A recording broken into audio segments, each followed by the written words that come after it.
I want to teach you the beak structure and how to deal with those. Okay, so I think that's a really fun thing to add, mouths.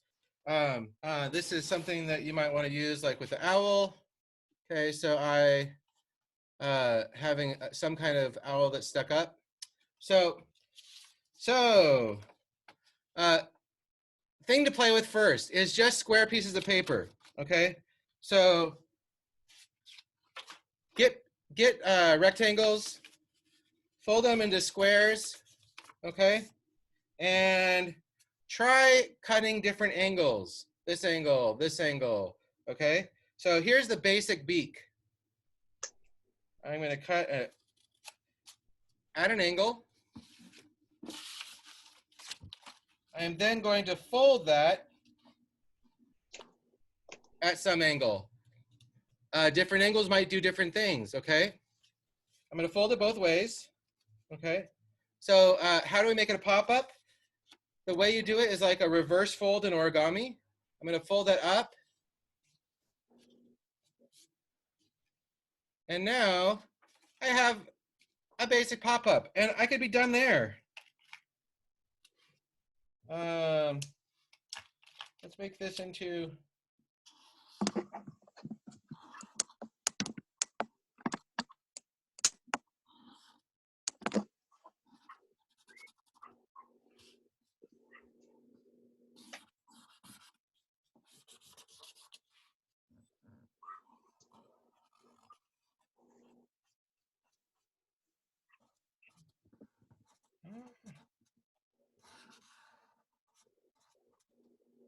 and now I have my quick 2-minute pop-up card that I'm going to give to my brother on his birthday, or my sister, or my mom. Okay, and you could write something. Totally simple. Okay, let's say we want to make that a little bit more advanced. Well, instead of having that open hole there, if you don't like that, okay, you can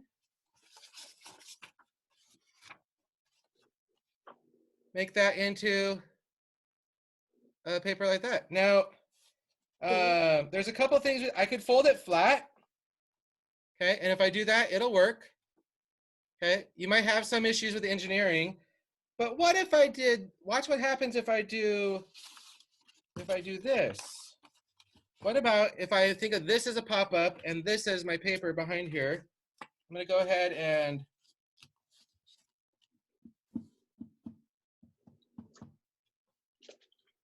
instead of gluing it right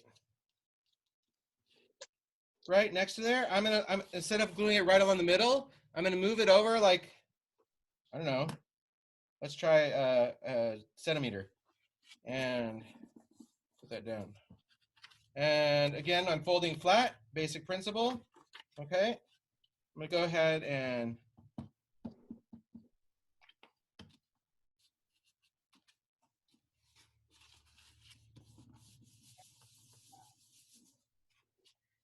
what does it look like? There.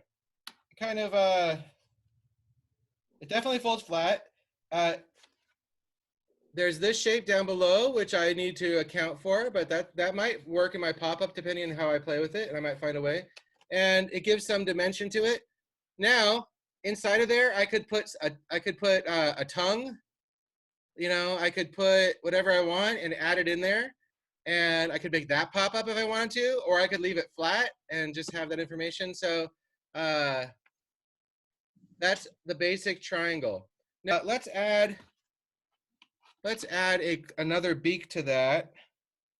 And to do that, I want to get a flat piece of paper.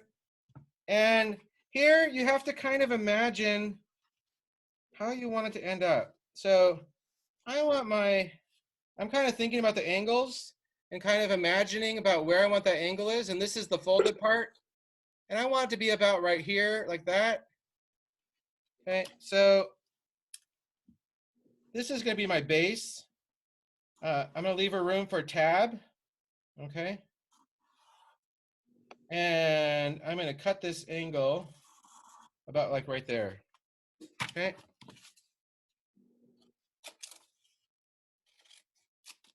So Now I want to fold those, fold the tabs. You know me, I like to have my tabs hidden, at least right now. When they're going together, they're kind of bumping into each other. So I'm just gonna clip off those extra bits. And I'm going to put that in there. All right. And I'm going to glue those on. So the second beak I have to glue on. And I could glue the first beak. In my owl picture, both of those were tabbed things like this that I glued on. Okay, and I just I messed around with it and cut it until I got the right angle, and then I just glued them on. So there I've got my glue. I'm gonna fold these flat again. I know it goes about right here. So I hope it works. Wish me luck. Let's see if I crossing your fingers. Thank you. Yay! And it looks like, yeah, so now I've got my two beaks and it folds perfectly flat. Isn't that it's like magical. It's really cool. Like, and so many people are so intimidated by pop-ups, but if you just play around with it, it's not that hard. You just